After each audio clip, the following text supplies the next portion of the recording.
സലു കിച്ചണിലേക്ക് സ്വാഗതം. അപ്പൊ ചതച്ചെടുക്കാൻ വേണ്ടി ഞാൻ 1 ടേബിൾ സ്പൂൺ പെരിഞ്ചീരകവും 5 പീസ് ഇഞ്ചിയും 2 ഉണ്ട വെളുത്തുള്ളി അലിയും ഒരു 10-14 പച്ചമുളകും എടുത്തിട്ടുണ്ട്. ഇത് നമ്മളൊന്ന് ചതച്ചെടുക്കണം. പിന്നെ 1.5 കിലോ ചിക്കൻ കഴുകി വൃത്തിയാക്കി എടുത്തതിലേക്ക് നമ്മൾ ഈ ചതച്ച് വെച്ചിരിക്കുന്നത് 1 ടേബിൾ സ്പൂൺ ഇട്ട് കൊടുക്കാം. പിന്നെ ഓരോ ടീസ്പൂൺ വീതം കുരുമുളക് പൊടി, മഞ്ഞൾപ്പൊടി, പിന്നെ ഗരം മസാല പൊടി നമ്മളുടെ വീട്ടിൽ പൊടിക്കുന്നതാണ് നല്ലത് കേട്ടോ. അത് ഞാൻ 1.25 ടീസ്പൂൺ ഇട്ടിട്ടുണ്ട്. പിന്നെ മുളക് പൊടി 1 ടീസ്പൂൺ, മല്ലിപ്പൊടി 1 ടീസ്പൂൺ, പാകത്തിനുള്ള ഉപ്പ്, ഇത്രയും കൂടി ഇട്ടിട്ട് നമുക്കിതൊന്ന് മിക്സ് ചെയ്തെടുക്കണം. പിന്നെ ഈ പൊടികളുടെയൊക്കെ അളവ് നിങ്ങൾ എടുക്കുന്ന ചിക്കന്റെ അളവിനനുസരിച്ച് നമുക്ക് ഏറ്റക്കുറച്ചിലൊക്കെ വരും കേട്ടോ. അപ്പൊ ഇതുപോലെ ഒന്ന് മിക്സ് ചെയ്ത് വെക്കണം. ഒരു 10-15 മിനിറ്റ് വെച്ച ശേഷം ഞാൻ അവിടെ ഒരു 3 സവാള സ്ലൈസ് ചെയ്തത് പ്രഷർ കുക്കറിലേക്ക് ഇട്ട് കൊടുക്കാണ്. ഗ്യാസ് ഓൺ ചെയ്തിട്ടില്ല കേട്ടോ. എന്നിട്ട് 2 തക്കാളി ഇട്ട് കൊടുക്കുന്നുണ്ട്. പിന്നെ നമ്മൾ ചതച്ചെടുത്തതിൽ നിന്ന് 1.5 ടേബിൾ സ്പൂൺ ഇഞ്ചി വെളുത്തുള്ളി പേസ്റ്റിൻ്റെത്, പച്ചമുളകും കൂടി അരച്ചതില്, പിന്നെ കുറച്ച് മല്ലിയിലയും പുതിനയിലയും, അതുപോലെ തന്നെ ഈ നാരങ്ങയുടെ നീരുണ്ടല്ലോ, ഇത് മസ്റ്റ് ആയിട്ട് ചേർത്ത് കൊടുക്കണം കേട്ടോ. പകുതി നാരങ്ങയുടെ നീര് ഇതുപോലെ ഒന്ന് പിഴിഞ്ഞൊഴിച്ചു കൊടുക്കണം. 1 ടേബിൾ സ്പൂണോളം തൈര് വേണം. പിന്നെ 1 ടീസ്പൂൺ വീതം മുളക് പൊടി, മല്ലിപ്പൊടി, മഞ്ഞൾപ്പൊടി, ഗരം മസാല പൊടി, 2 ടീസ്പൂൺ നെയ്യ്, 2 ടീസ്പൂണോളം എണ്ണ, പാകത്തിനുള്ള ഉപ്പ്, ഇത്രയും കൂടി ചേർത്തിട്ട് കൈകൊണ്ട് നന്നായിട്ടൊന്ന് മിക്സ് ചെയ്ത് കൊടുക്കാം. അപ്പൊ ഞാൻ നേരത്തെ പറഞ്ഞതുപോലെ ഗ്യാസ് ഇപ്പൊ ഓൺ ചെയ്തിട്ടില്ല. ഇത് നല്ലതുപോലെ മിക്സ് ചെയ്തെടുക്കണം. മിക്സ് ചെയ്ത ശേഷം ഇനിയിപ്പോ നമ്മൾ ഈ മസാല പുരട്ടി വെച്ചിരിക്കുന്ന ചിക്കൻ ഉണ്ടല്ലോ, അത് ഫുള്ളായിട്ട് ഇതിലേക്ക് ഇട്ട് കൊടുക്കാം. അപ്പൊ പെട്ടെന്ന് തന്നെ നമുക്ക് റെഡിയാക്കി എടുക്കാൻ പറ്റുന്ന ഒരു ഐറ്റമാണ് കേട്ടോ. അതുകൊണ്ടാണ് ഇതൊക്കെ ഞാൻ ഈ ഒരു രീതിയിൽ കാണിച്ചു തരുന്നത്. അപ്പൊ ഇതുപോലെ ഒന്ന് മിക്സ് ചെയ്ത് കൊടുക്കണം. മിക്സ് ചെയ്ത് കൊടുത്ത ശേഷം നമുക്കിതിലേക്ക് ബിരിയാണി മസാലപ്പൊടി വേണം കേട്ടോ. ഇതിപ്പം ഷാന്റെ ബിരിയാണി മസാലപ്പൊടി, ഞാൻ ബോംബെ ബിരിയാണി മസാലപ്പൊടിയാണ് 2 ടേബിൾ സ്പൂണോളം ഇട്ട് കൊടുക്കുന്നുണ്ട്. ഇത് പിള്ളേർ അവിടെ ദുബായ് പോയിട്ട് വന്നപ്പോൾ കൊണ്ടുവന്നാണ്. അതും കൂടി ഇട്ടിട്ട് നല്ലതുപോലെ ഇളക്കി കൊടുക്കാം.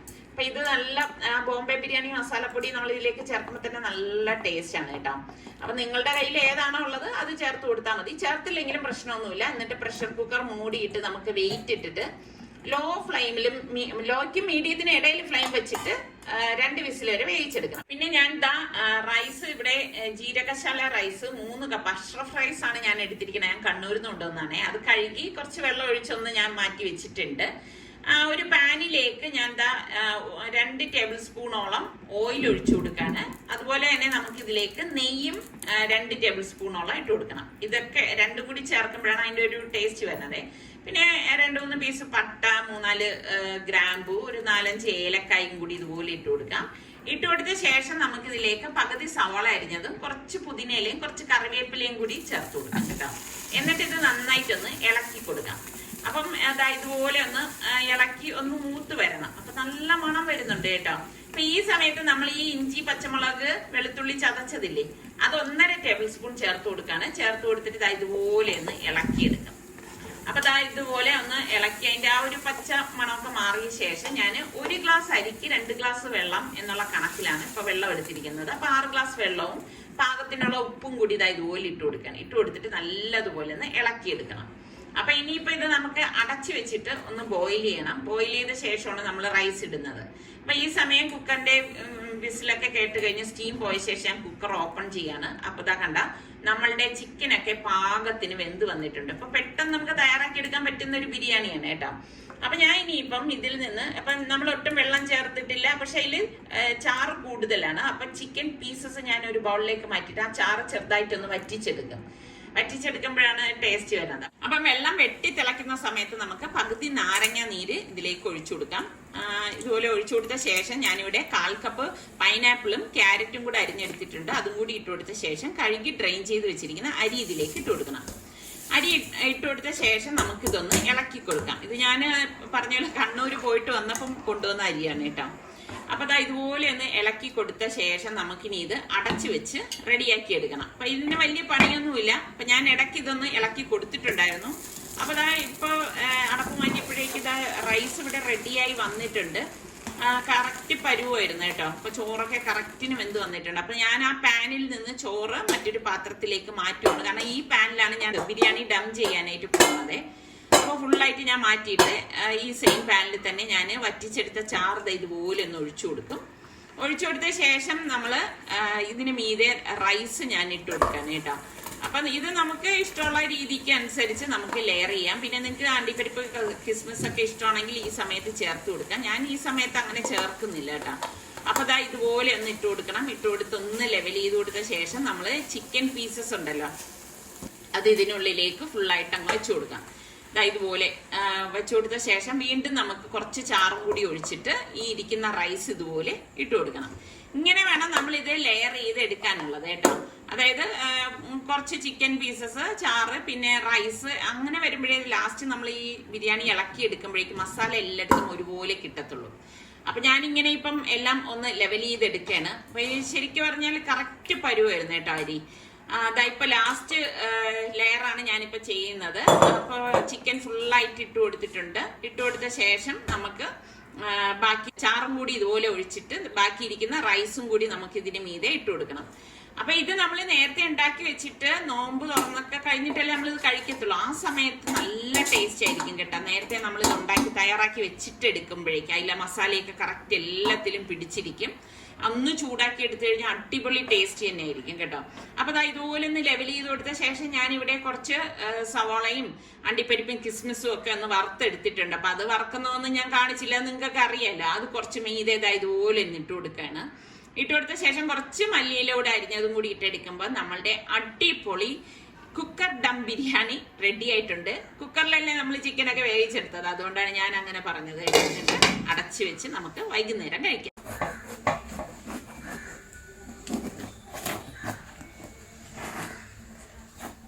എന്താ മണമല്ലേ? മണമെന്നാ നോയമ്പും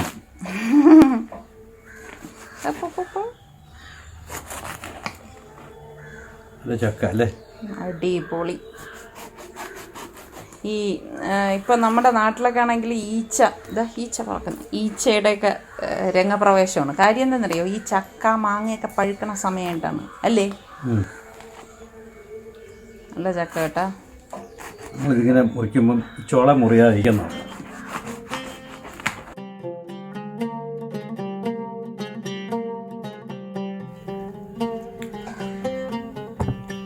ഇതൊക്കെ പറിക്കുമ്പോൾ നമുക്ക് തിന്നുകൊണ്ട് പറിക്കായിരുന്നല്ലേ? നോമ്പിന് പറിച്ചാൽ ഇതുപോലെ പറിച്ച് ഇടാനേ പറ്റും. കൊതിവിട്ടാൽ നോമ്പ് മുറിയും.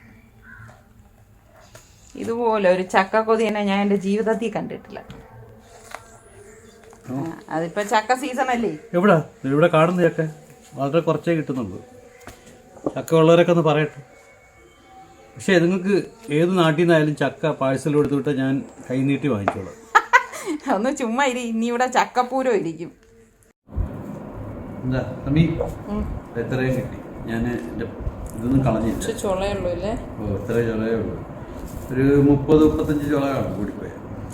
പക്ഷേ ഇതൊന്നുമില്ല, വേസ്റ്റ് ഒന്നുമില്ല. വളരെ കുറവ് വേസ്റ്റ്. ഇതിപ്പോ ഒറ്റയ്ക്ക് തിന്നും തോന്നുന്നു നോമ്പ് കുറിച്ച് കഴിഞ്ഞാൽ. നോമ്പ് ഉള്ളതുകൊണ്ട് ഭാഗ്യം ഈ പാത്രത്തിൽ ഇത്രയും കണ്ടു. അല്ലെ ഇപ്പൊ നോമ്പ് അല്ലാത്ത അവസ്ഥയായിരുന്നെങ്കിൽ പകുതിയെ കാണുന്നില്ല. ചക്ക കൊതിയുള്ളവരെയൊക്കെ ഒന്ന് താഴെ കുറിച്ചിട്ടെ, പേര് കുറിച്ചിട്ട്, പേരും സ്ഥലവും കുറിച്ചിട്ടെ ചക്ക കൊടുക്കാൻ വേണ്ടി. ഓക്കെ, ഞാൻ പറഞ്ഞ മറക്കണ്ട. ഇങ്ങനെ ചോദിച്ചു വാങ്ങിക്കണ മനുഷ്യന്മാരുണ്ട ചക്ക. അപ്പൊ നമ്മളുടെ റിസ്വാൻ ഇഷ്ടമുള്ള ഒരു സംഭവമാണേ. ഒരു പാനിലേക്ക് നമുക്ക് 1 ടേബിൾ സ്പൂണോളം നെയ്യ് ഒഴിച്ചു കൊടുക്കണം. ഇതോടൊപ്പം തന്നെ നമുക്ക് ഇതുപോലെ തന്നെ 2 ടേബിൾ സ്പൂൺ ഓയിലും കൂടി ഒഴിച്ചു കൊടുക്കണം. പിന്നെ ഞാനിവിടെ 1 ഉണ്ട വെളുത്തുള്ളി അല്ലിയും ഇഞ്ചി വെളുത്തുള്ളി പേസ്റ്റ് 1.5 ടേബിൾ സ്പൂണും ഒരു പച്ചമുളക് വട്ടത്തിൽ അരിഞ്ഞതും കൂടി ചേർത്തിട്ടൊന്ന് വഴറ്റി കൊടുക്കാം. വഴറ്റിയെടുത്ത ശേഷം 2 കപ്പ് ഓട്സ് ഞാൻ ഇതിലേക്ക് ഇട്ട് കൊടുക്കാണ്. ഓട്സും കൂടി ചേർത്തിട്ട് നല്ലതുപോലെ ഒന്ന് ഇളക്കി കൊടുക്കാം. അപ്പൊ ഇതിനേക്കാളും ഈസി ആയിട്ടുള്ള വെർഷൻ ഇനി ഉണ്ടോ എന്ന് എനിക്ക് അറിയത്തില്ല.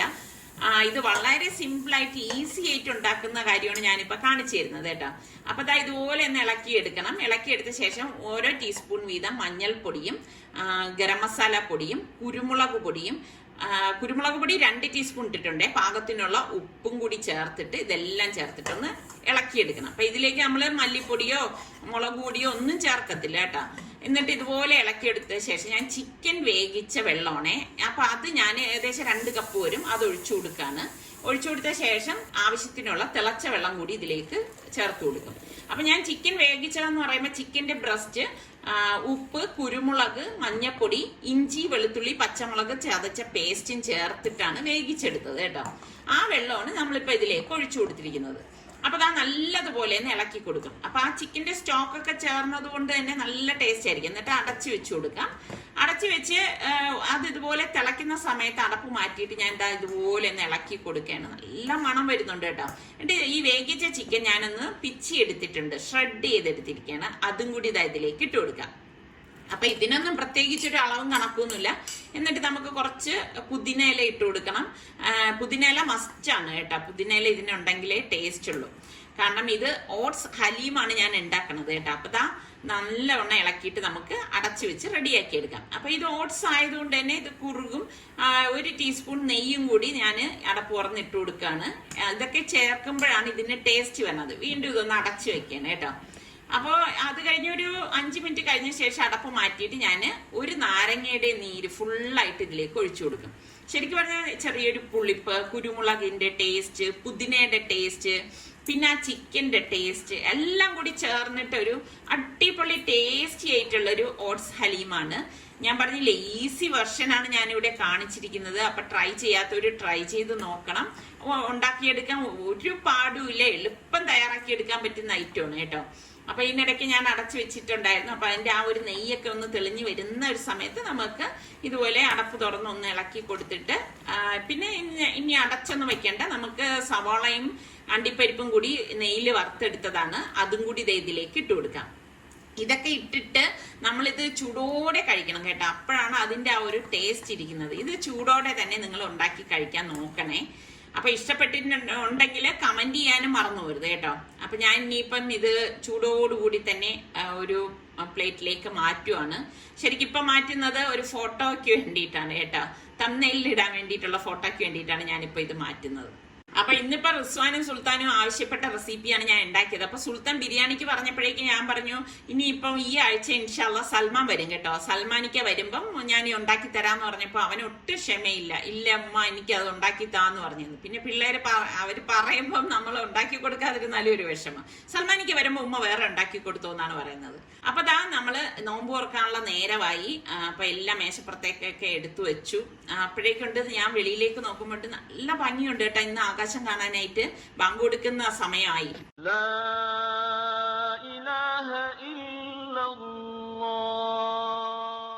അപ്പൊ ദാ ബാങ്ക് കൊടുത്തോടെ ഞങ്ങൾ നോമ്പ് കുറിക്കുകയാണ്. അപ്പൊ നമ്മളുടെ ഇന്നത്തെ എന്റെ ആ 2 റെസിപ്പിയാണോ അതേ നിസാറിക്കയുടെ വരിക്കച്ചക്കയാണോ നിങ്ങൾക്ക് ഇഷ്ടമായെന്ന് കൂടി കമന്റ് ചെയ്യണം കേട്ടോ. അതുപോലെ തന്നെ നിങ്ങൾക്ക് വരിക്കച്ചക്കയാണോ കൂഴച്ചക്കയാണോ ഇഷ്ടമെന്ന് കൂടി പറയണേ. അപ്പോൾ ഇതൊക്കെ തന്നെയാണ് നമ്മളുടെ ഇന്നത്തെ വിശേഷം എന്ന് പറയുന്നത്. പിന്നെ സബ്സ്ക്രൈബ് ചെയ്യാതെ കാണുന്ന ആരെങ്കിലും ഒക്കെ ഉണ്ടെങ്കിൽ നിങ്ങൾക്ക് നമ്മളുടെ ചാനൽ ഇഷ്ടപ്പെടുകയാണെങ്കിൽ സബ്സ്ക്രൈബ് ചെയ്യാനോ ബെല്ലൈക്കൺ പ്രസ് ചെയ്യാനോ ഒന്നും മറന്നു വരുത്. എങ്കിൽ മാത്രമേ നിങ്ങൾക്ക് നോട്ടിഫിക്കേഷൻ കിട്ടത്തുള്ളൂ. അപ്പൊ അടുത്ത് നമുക്ക് നല്ല റെസിപ്പിയുമായി വരാം. അതുവരയ്ക്കും എല്ലാവർക്കും ഒരിക്കൽ കൂടി റംദാൻ മുബാറക്.